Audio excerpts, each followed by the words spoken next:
أعوذ بالله السميع العليم من الشيطان الرجيم بسم الله الرحمن الرحيم السلام عليكم ورحمة الله وبركاته الحمد لله رب العالمين وبه نستعين على أمور الدنيا والدين أشهد أن لا إله إلا الله وأشهد أن محمدا عبده ورسوله اللهم صل على سيدنا محمد وعلى آله وأصحابه أجمعين أما بعد. Alhamdulillah, syukur kepada Allah Subhanahu wa taala kita dapat jumpa lagi. Minta maaf di atas kelewatan yang berlaku. Karena berlaku perkara yang tak dapat dielakkan. Alhamdulillah pada hari ini hari Jumaat, kita masih lagi berkuliah insya-Allah. Kita cuti hanya pada hari Sabtu dan Ahad saja. Hari lain kita akan terus belajar. InsyaAllah pada hari ini kita akan memulakan pengajian kita dengan membaca Ummul Kitab Al-Fatihah. A'udzu billahi minasyaitonir rajim. Bismillahirrahmanirrahim. Alhamdulillahi rabbil alamin. Ar-Rahmanir Rahim. Maliki yaumiddin. Iyyaka na'budu wa iyyaka nasta'in. Ihdinas siratal mustaqim. Siratal ladzina an'amta 'alaihim ghairil maghdubi 'alaihim waladdallin.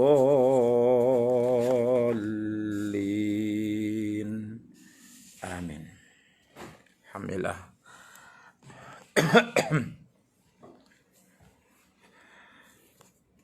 Jadi pada hari ini insya-Allah kita akan membaca satu hadis lagi untuk menambahkan lagi pengetahuan kita berkaitan dengan agama yang kita anuti ini, agama Islam, agama yang penuh dengan didikan akhlak di dalamnya.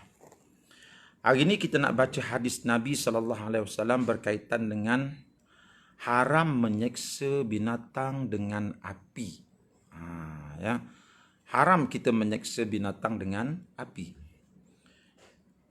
Jadi kita orang Islam ni memang dalam Islam kita meletakkan bahawa nyawa itu adalah antara perkara yang perlu dijaga dan wajib dijaga. Dia termasuk dalam 5 maqasid syariah yang perlu dijaga. Ya, salah satu daripada 5 itu ialah menjaga nyawa, iaitu nyawa manusia. Ya, dan juga tidak ketinggalan nyawa-nyawa binatang-binatang yang mana kita tidak boleh sewenang-wenangnya membunuh mereka kalau tidak ada tujuan-tujuan tertentu. Kerana mereka itu dicipta oleh Allah untuk memberi khidmat kepada manusia. Sama ada khidmatnya dalam bentuk manfaat dagingnya kepada manusia, ataupun khidmatnya dalam bentuk menjadi kenderaan kepada manusia.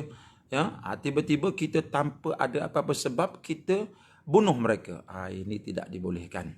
Ya, ini tidak dibenarkan. Ya. Baik, hari ini kita nak tengok hadis Nabi tentang haram menyeksa binatang dengan api. An Abi Hurairah radhiyallahu anhu qala ba'athana Rasulullah sallallahu alaihi wasallam fi ba'thin faqala in wajadtum fulanan wa fulanan li rajulaini min Quraisy sammahuma fa'ahrikuhuma bin nar. Thumma qala Rasulullah sallallahu alaihi wasallam hina aradna al-khuruj inni kuntu amartukum an tuhriqu fulanan wa fulanan wa innan nara la yu'adzibu biha illa Allah fa in wajadtumuhuma faqtuluhuma rawahul Bukhari.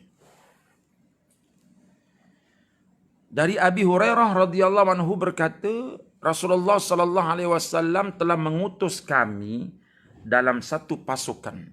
Nabi hantar satu pasukan para sahabat yang terdiri daripada askar-askar, terdiri daripada para mujahid untuk pergi ke sebuah tempat untuk melaksanakan satu operasi. Ya. Kata Nabi, pesanan dia kepada rombongan tentera yang akan dihantar itu, apa pesanan dia? In wajadtum fulanan wa fulanan, ya, apabila kamu sekalian bertemu dengan fulan dan fulan, li rajulaini min Quraisy samahuma, iaitu bila kamu bertemu dengan fulan dan fulan, iaitu dua orang Quraisy yang beliau sebutkan namanya, ya, jadi Nabi pun sebut namanya dua orang ini. Fa'ahriquhuma binnar, maka hendaklah kamu bakar mereka dengan api. Ini adalah arahan Nabi, seorang pemimpin tentera, seorang pemimpin negara, seorang rasul, mengarahkan tenteranya yang akan pergi melakukan operasi. Kalau jumpa dua orang lelaki ini, tangkap, fa'ahriquhuma, dan bakar mereka tu. Ya, bakar mereka tu. Bakar dengan apa? Tentulah bakar dengan api. Thumma qala Rasulullah. Kemudian Rasulullah SAW berkata lagi, hina aradna al-khuruj, ketika kami hendak keluar. Ya, ketika tentera dah nak keluar. Tadi sewaktu dibuat perjumpaan awal bersama dengan tentera-tentera ni, Nabi pesan kalau jumpa dua orang lelaki ni, dua orang ni daripada Quraisy, dan Nabi bagi nama. Nama tu tak diterangkan lah. Ya, kerana mungkin ini operasi ketenteraan, hanya tentera saja yang tahu. Jadi, kalau jumpa dua orang laki-laki ni, fa'ahriquhuma, maka tangkap, bakar mereka. Arahan ini Nabi berikan sewaktu perjumpaan dengan tentera di satu tempat yang lain. Masa itu tentera belum nak berangkat lagi. Baru perjumpaan biasa. Kemudian para sahabat beritahu, Abi Hurairah beritahu, ketika tentera dah bersiap sedia untuk berangkat keluar, dah ready dah semua nak keluar, ya, Nabi pun memberi arahan yang kedua. Inni kuntu amartukum antuhriku fulanan wa fulanan. Nabi kata, hari itu aku dah beri arahan kepada kamu untuk bakar si fulan dan juga si fulan. Betul tak? Betul. Ibaratnya gitulah, ya. Nabi ulang balik dia punya arahan tu. Wahai tentera, hari itu masa kita buat perjumpaan pertama, ada saya beritahu kepada tuan-tuan supaya jumpa fulan dan fulan, tangkap, bakar mereka. Ada? Ada. Kemudian Nabi berkata, wa innan nara la yu'adzibu biha illallah. Ya. Sesungguhnya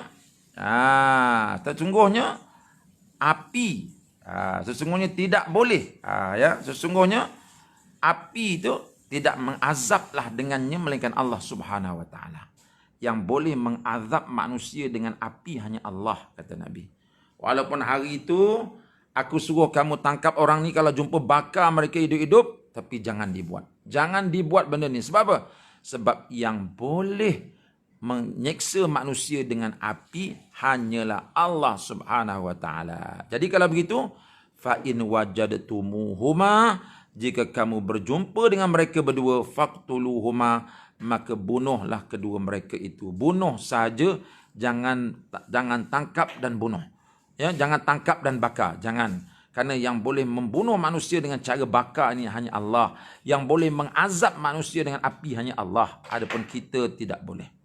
Maknanya Nabi menarik balik dan memberikan alasan bahawa kita orang Islam takkan buat begitu. Kerana nak mengazab manusia dengan api ini, itu hanyalah Allah Subhanahu wa taala. Sebab itu kalau dengan manusia pun kita tidak boleh buat. Ya, sebab apa? Sebab membunuh manusia dengan api ini satu pembunuhan yang sangat dahsyat, sangat menakutkan, sangat mengerikan dan menyakitkan mangsa. Api membakar badan, membakar kulit. Bayangkan, tangan kita terkena piuk panas pun kita dah rasa melocut, menggeletar. Apatah lagi kalau satu badan dimamah oleh api.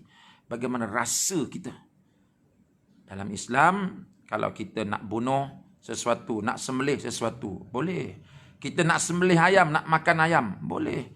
Kita nak sembelih lembu, boleh. Tetapi Nabi ajar kita, wa ahsinu fil qitlah. Bila kamu nak bunuh binatang ini untuk makan manfaat dagingnya, bunuhlah ia, sembelihlah ia dengan cara yang terbaik. dengan cara yang paling sopan. Sebab itu dalam mazhab Syafi'i diwajibkan pisau itu pisau yang tajam dan tidak boleh bergerigi pisau tersebut. Karena kalau pisau itu tumpul, ini akan menyakitkan ayam yang disembelih. Kalau pisau itu bergerigi, maka ini akan menyakitkan ayam yang disembelih. Umat Islam, ya, Nabi SAW beritahu, al-muslimu, orang Islam itu, man salimal muslimu min lisani wa yadihi. Atau kama qala Nabi, orang Islam itu ialah orang yang mana orang Islam lain terselamat daripada lidah dia dan juga daripada tangan dia. Mana orang Islam ini, dia sebut saja orang Islam, dia tidak akan buat benda-benda yang boleh menyakitkan orang. Sampai binatang pun dia tak akan buat macam tu. Sebab itu wajib nak sembelih ayam, nak sembelih binatang yang kita nak makan, halal dimakan, pisaunya kena tajam dan tidak boleh bergerigi. Ya. Jadi kalau pisau bergerigi pun tak boleh, pisau yang tak tajam pun tak boleh, apatah lagi kita bakar dia. Lagi tak boleh. Termasuk tidak boleh dibakar ni lah binatang dan juga manusia, tak boleh. Sebab kedua-duanya ada nyawa, kedua-duanya ada diri rasa sakit. Sedangkan kita orang Islam nak membawa kebaikan di atas muka bumi ini. Ya, ingat kaedah. Orang Islam itu ialah orang yang manusia lain. Orang Islam lain tidak akan merasai sakit disebabkan perbuatan tangannya dan juga perbuatan lidahnya. Ya. Baik. Kita tengok pula hadis yang kedua. Hadis yang kedua. An Ibni Mas'udin radhiyallahu anhu qol, daripada Ibnu Mas'ud radhiyallahu anhu dia telah berkata, kunna ma'a Rasulillah sallallahu alaihi wasallam fi safarin. Ya. Ketika kami bersama Rasulullah sallallahu alaihi wasallam dalam satu perjalanan. Ya, mereka bermusafir dengan Nabi. Ini diceritakan oleh Ibnu Mas'ud, yakni Abdullah Ibnu Mas'ud. Dia cerita satu masa kami ini berpergian bersama dengan Nabi. Kami bermusafir bersama dengan Nabi Muhammad sallallahu alaihi wasallam. Fantalaqa li hajatihi. Maka tiba-tiba beliau sedang berhajat ke belakang. Fantalaqa li hajatihi fara'ayna umaratan ma'aha farkhan. Fa'akhadna farhaiha faja'atil humaratu faja'alat tu'arrisu faja'an Nabi SAW faqal. Ya, kata dia, ketika kami bersama dengan Rasulullah SAW dalam satu perjalanan dan beliau sedang berhajat, ini nak undur ke belakang, tiba-tiba kami melihat seekor burung yang mempunyai dua anak. Kemudian kami mengambil kedua anaknya itu. Lantas induknya, iaitu ibunya, datang dengan terbang berputar-putar.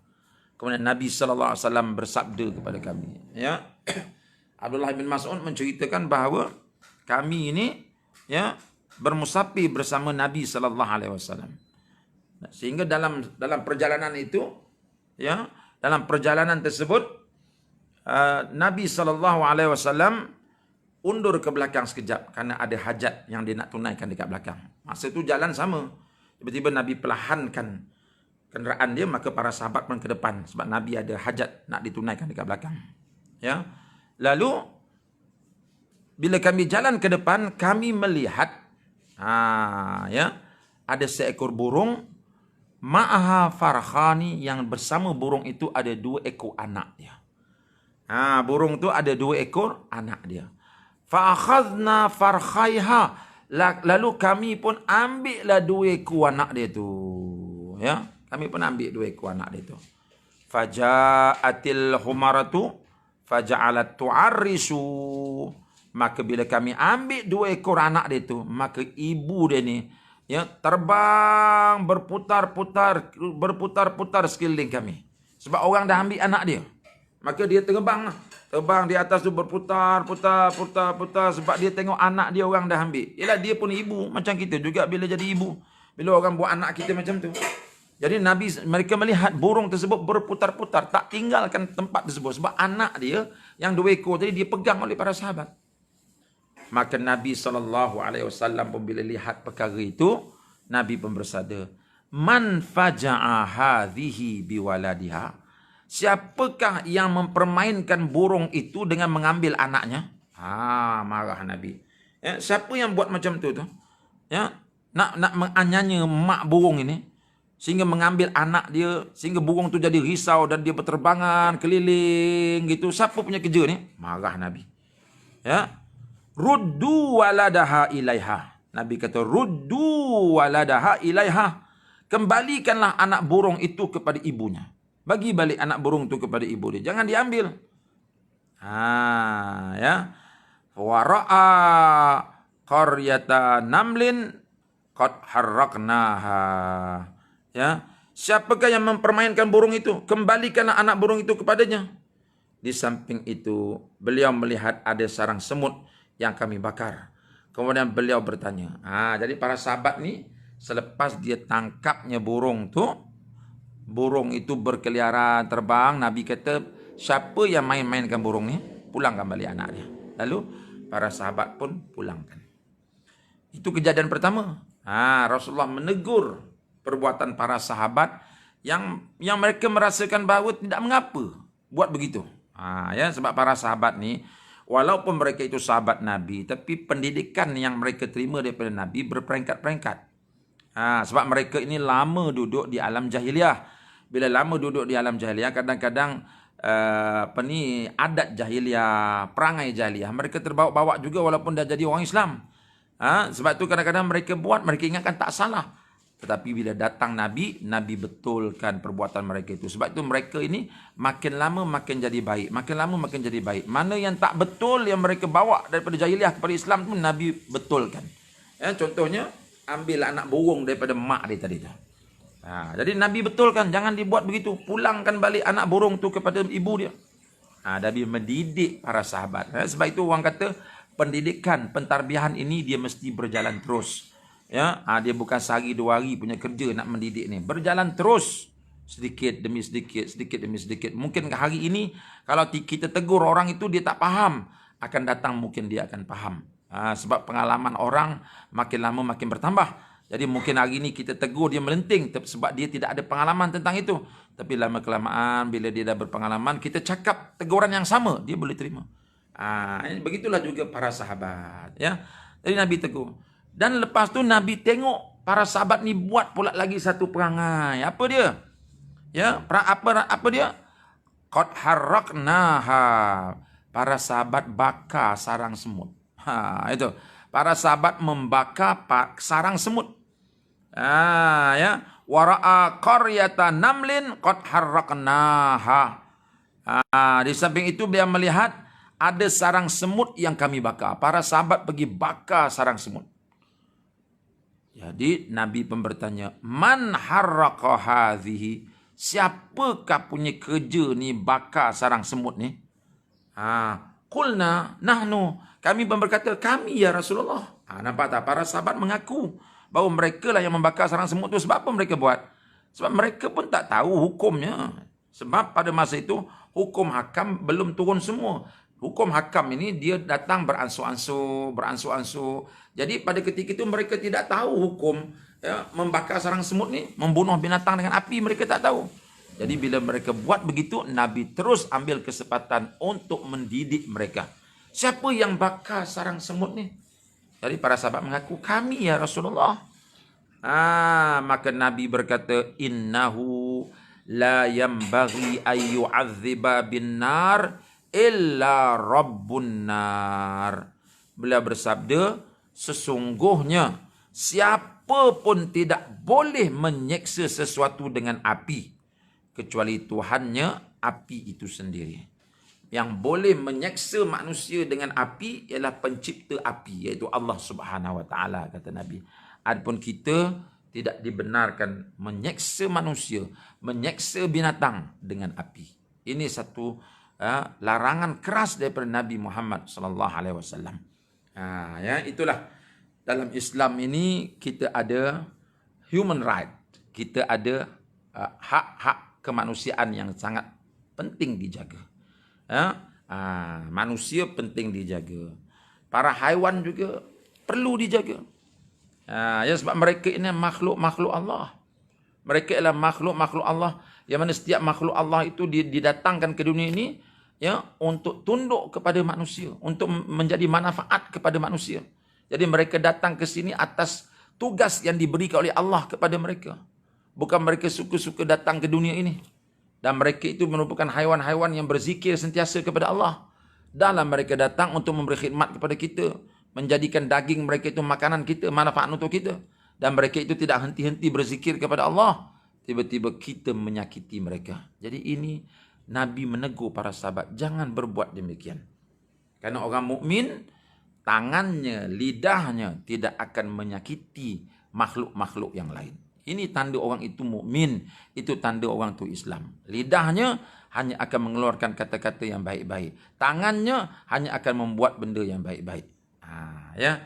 Jadi inilah dua hadis Nabi sallallahu alaihi wasallam yang menunjukkan kepada kita bagaimana halusnya akhlak yang diajar oleh Nabi sallallahu alaihi wasallam kepada kita. Ini menunjukkan kepada kita dalam Islam ini bukan saja ada hukum hakam, dalam Islam bukan saja ada persoalan akidah, dalam Islam juga ada persoalan-persoalan akhlak dan adab yang perlu diambil kira dan juga perlu diambil berat oleh kita semua. Ya, kalau kita menjaga hukum sahaja, kuat kita menjaga hukum, tetapi dari segi adabnya kita tidak jaga, maka kita belum lagi menjadi seorang mukmin yang baik. Kita semayang sebab hukum semayang wajib, kita puasa sebab hukum puasa wajib, tapi dalam waktu yang sama adab dan akhlak kita tidak ada. Ya, kita tidak jaga, kita biadab, kita kasar, kita itu, kita ni, maka apalah nilai ibadah yang telah kita tunaikan. Tetapi alangkah cantiknya, alangkah indahnya peribadi seorang mukmin itu, dia jaga hukum hakam, dia jaga akidah dia, jaga hukum hakam, jaga solat, jaga puasa, jaga Quran, jaga semua. Tidak mensyirikkan Allah, mengesahkan Allah, jaga semua. Dalam waktu yang sama dia turut mengindahkan akhlak dia kepada sesama manusia dan kepada sesama makhluk Allah yang lain. Alangkah indahnya orang ini. Ya. Jadi inilah dia hadis yang sempat kita baca pada hari ini, yang mungkin boleh menjadi renungan kita bersama. Ya.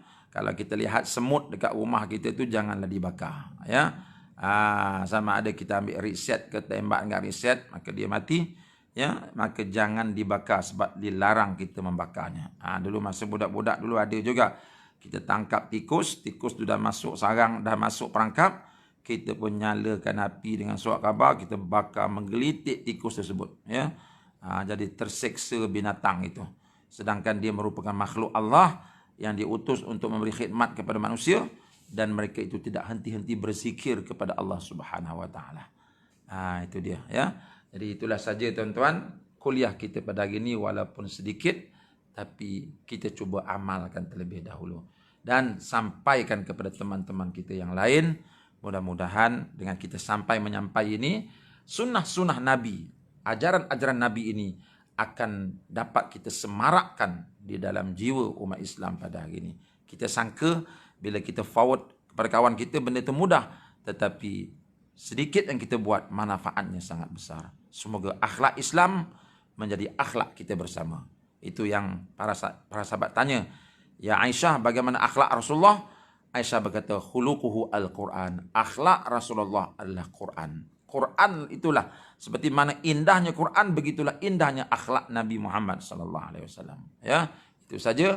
Mudah-mudahan kita berjumpa dalam sesi yang lain pada hari Isnin, ya. Pada hari Sabtu dan Ahad kita cuti, sebab saya Sabtu dan Ahad itu ada kelas dengan anak-anak murid di sekolah. Kami baca hadis-hadis Nabi. Ya, budak-budak ni dia baca hadis Nabi Sabtu dan Ahad. Jadi sebab tu kita cutikan program kita, hari Isnin nanti kita sambung balik. Ya, itu saja. Aqulu qauli hadza wa astaghfirullahal azim li wa lakum. Assalamualaikum warahmatullahi wabarakatuh.